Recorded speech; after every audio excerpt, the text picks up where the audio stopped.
Olá, queridos amigos que acompanham o Centro Espírita Antônio Cruz nas redes sociais. É uma grande alegria poder estar aqui novamente. No vídeo de hoje, teremos um momento musical com Anne Caroline e logo depois ouviremos pela primeira vez aqui no canal Alfredo Henrique Correia de Paula, que falará sobre o tema Resgatando a Pureza do Cristianismo Primitivo.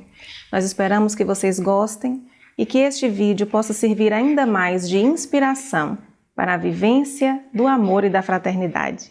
Tenham todos uma ótima semana.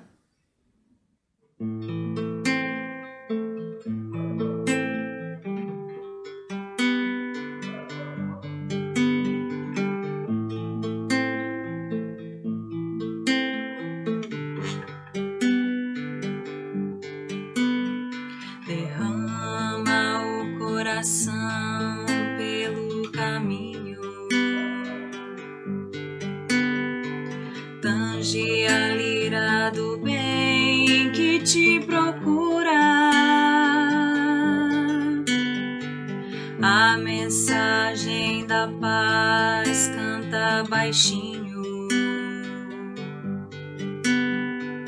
onde brilha a bondade doce e pura. Oferta um ramo de flor a cada espinho, por mais te dou a mágoa que tortura. Para quem chora a bênção de carinho, é como estrela pra noite escura. Bendize a própria dor em que te exprimes,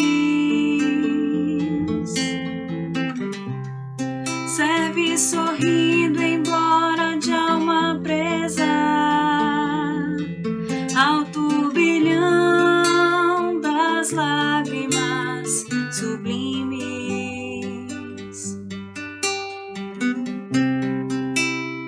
Verás que em tudo se descerra o amor de Deus na glória da beleza, que em cascatas de luz envolve a terra. Oferta um ramo de flor a cada espinho, por mais te dou a mágoa que tortura. Para quem chora a bênção de carinho, é como estrela pra noite escura. Bendize a própria dor em que te exprimes, serve sorrindo embora de alma presa ao turbilhão das lágrimas sublimes.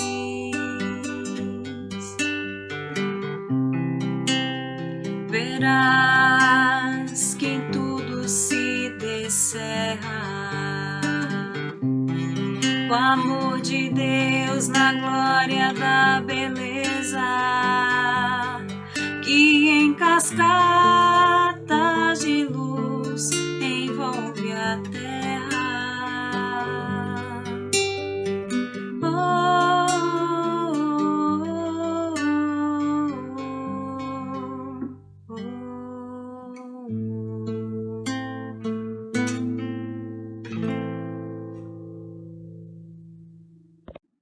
Olá e muita paz para todos os amigos do Centro Espírita Antônio Cruz e também para todos aqueles que nos acompanham através das redes sociais. Espero que todos estejam bem. Para quem não me conhece, meu nome é Alfredo, eu sou um trabalhador do Movimento Espírita em Anápolis, Goiás. E hoje, com muita alegria, a convite da instituição, eu venho aqui compartilhar algumas reflexões muito simples, muito rápidas, sobre alguns momentos iniciais do cristianismo que nós acreditamos possam servir de inspiração para a nossa ação no presente, a nossa ação cotidiana.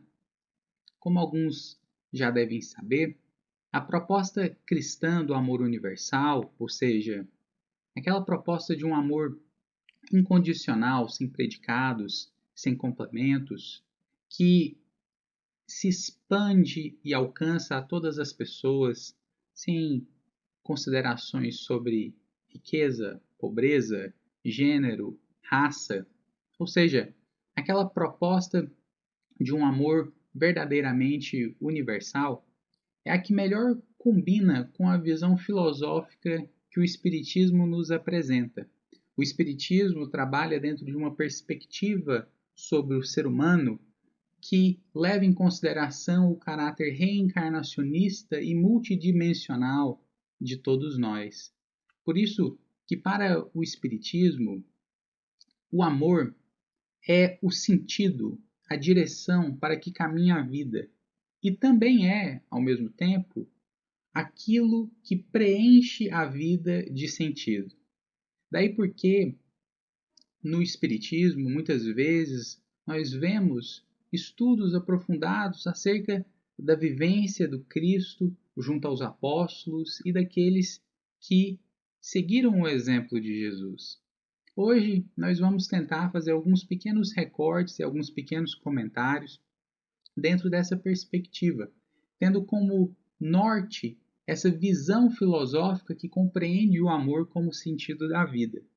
E por isso, nada mais concreto para falar sobre amor do que falar sobre os relacionamentos humanos, e em especial o relacionamento de Jesus com os apóstolos e dos apóstolos entre si.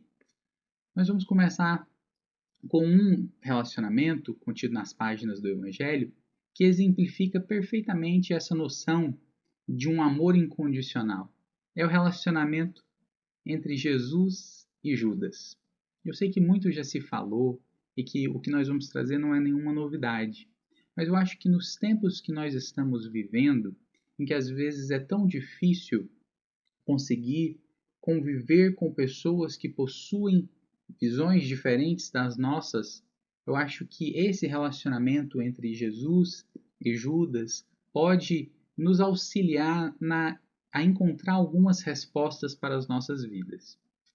O primeiro detalhe que me chama muita atenção desse relacionamento entre Jesus e Judas é que é um relacionamento em que Jesus conhecia profundamente Judas. Não era aquele conhecimento superficial que hoje nós tantas vezes temos com os nossos colegas de trabalho, com os nossos vizinhos. Era um relacionamento com verticalidade, que possuía profundidade, que saía daquela horizontalidade que geralmente caracteriza a maioria dos nossos relacionamentos hoje em dia.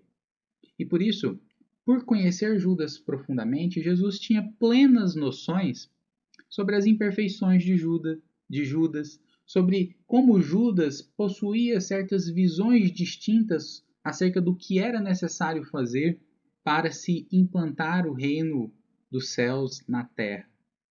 Mas, apesar de perceber essas tendências íntimas que o apóstolo carregava, o mestre não o excluiu, não o isolou, não o afastou do grupo, não rompeu os laços, não quebrou as correntes que os uniam e o manteve naquela equipe apostólica. Então eu acho que quando a gente vai pensar sobre o relacionamento de Jesus e Judas, essa primeira característica nos chama bastante a atenção.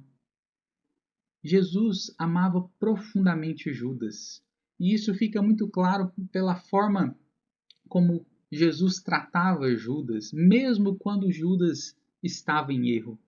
A gente percebe pelas narrativas de Mateus que quando Judas vai entregar o mestre, Jesus pergunta: amigo, a que vieste? sem sarcasmo, sem ressentimento, sem raiva, fraternalmente. Porque Jesus compreendia que aquele era um falso movimento da alma, que era Judas querendo acertar, mas se equivocando nos meios, e que por isso ele merecia ser tratado com amor, com dignidade, com respeito. Apesar de Jesus não concordar com a forma como Judas estava percebendo a realidade.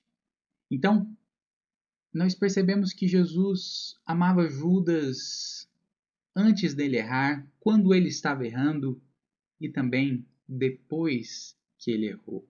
Porque quando nós abrimos o livro Estante da Vida, escrito pelo espírito Humberto de Campos, através da mediunidade de Chico Xavier, lá no capítulo 34, o capítulo O Anjo Solitário, nós vamos encontrar uma das narrativas mais belas que a espiritualidade já nos trouxe, pelo menos na minha visão. Nós vamos ver Humberto de Campos relatando os momentos finais de Jesus na cruz. Quando o mestre, estirado no madeiro, estava dando seus últimos suspiros, conta Humberto de Campos que uma série de espíritos, dezenas, vieram recebê-lo aos pés do madeiro. Jesus se desvencilhava do corpo carnal para chegar à pátria espiritual e era recebido efusivamente com abraços, com beijos, por ter completado de forma tão divina a sua missão. Humberto de Campos então nos diz que, em meio àquela festividade pelo retorno do mestre, chega por último ao local um espírito sozinho e em silêncio. E ele se dirige até Jesus, se abaixa, beija os pés do mestre e levanta o olhar para encontrar o olhar de Jesus. Naquele momento, naquela ligação profunda, o espírito compreende, coloca os ouvidos próximos aos lábios de Jesus, recebe as instruções e sai, em silêncio. Humberto de Campos vai nos dizer que naquele momento, logo após a desencarnação, Jesus, dando as suas primeiras instruções ao retornar ao plano espiritual, pediu àquele espírito que fosse socorrer Judas, porque o mestre sabia que Judas não conseguiria viver com o peso da consciência de tê-lo entregado. Jesus sabia que não precisava gritar com Judas, maltratar, porque o grito mais intenso e mais forte que ele teria seria o da sua própria consciência. Jesus o tratou com amor, antes, durante e depois dele errar, dele se equivocar. E eu acho que, para nós, trazendo essa reflexão, esse exemplo para a nossa vida hoje, para a forma como nós estamos nos relacionando, para as dificuldades que têm aparecido e se manifestado nos relacionamentos humanos, nós podemos aprender bastante com isso, porque nós ainda temos muita dificuldade de lidar com pessoas que têm uma percepção da realidade diferente da nossa, que possuem divergências ideológicas com nós. Por isso, geralmente, quando alguém diverge de nós e nós não conseguimos aceitar a visão da pessoa, nós removemos a pessoa do grupo do WhatsApp, nós terminamos um relacionamento, nós promovemos o cancelamento de alguém, porque nós ainda não aprendemos a vivenciar essa proposta amorosa de encarar a vida por uma perspectiva diferente. Daí porque a proposta cristã, apesar de milenar, ainda é revolucionária.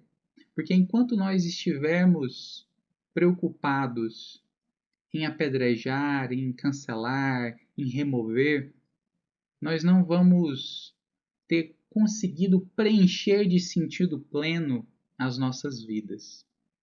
Encontrar um ponto de equilíbrio entre os extremos, foi uma das grandes lições que os apóstolos tiveram de Jesus.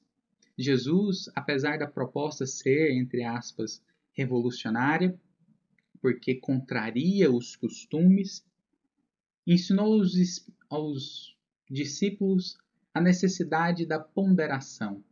Numa imagem muito bonita contida no livro Paulo Estevão, quando Pedro está diante de uma disputa na qual estão divergindo Paulo e Barnabé, diante de certas ocorrências que têm tomado conta do movimento cristão primitivo relativo à questão da circuncisão, e no qual Paulo cobra uma posição de Pedro, de certa forma rude, de certa forma até constrangedora na frente dos demais, e Barnabé se indigna com essa atitude, com esse comportamento de Paulo, que estava ali, de certa forma, atacando um dos grandes nomes do cristianismo primitivo.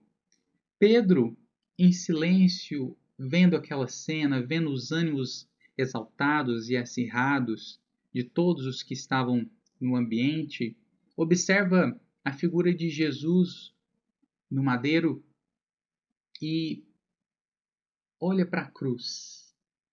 E no simbolismo da cruz, entende que havia ali um ponto de equilíbrio entre o vertical e o horizontal, e que ele precisava também encontrar um ponto de equilíbrio para que aquela situação não tomasse proporções maiores. Então, de forma brilhante, num momento muito inspirado, o apóstolo se levanta para tomar a palavra e reconhece as suas limitações, os seus erros diante daquela situação, mas, feita esse reconhecimento, ele propõe a todos que se concentrem no estudo das anotações de Levi. E todas as pessoas presentes, narra o Espírito Emmanuel nessa obra, Paulo Estevão, ficaram estarrecidos, porque ficaram desorientados, esperando que Pedro desse uma represália, se posicionasse de forma firme, foram surpreendidos por uma doçura ativa, uma doçura que não se esquiva, mas que põe no eixo, põe em evidência aquilo que é essencial. Às vezes nós nos perdemos nas diversas discussões acessórias que fazem parte da vida, circuncisão, não circuncisão, isso naquele contexto, no nosso contexto, tantos outros temas que às vezes são acessórios, mas nós damos a eles mais importância do que eles efetivamente merecem. E aí Pedro vem e resume aquilo numa ação maravilhosa que preservou o movimento cristão nascente. É isso que Emmanuel vai nos contar, que com aquela atitude ponderada de Simão Pedro, ele salvou a igreja nascente, evitando o conflito entre os esforços de Paulo e as ideias de Tiago, as ideias mais judaizantes. Ele evitou o rompimento, ele evitou a cisão e manteve à sua própria custa um ambiente fraternal. Esse momento tão significativo para o cristianismo nascente passou quase despercebido na história da humanidade.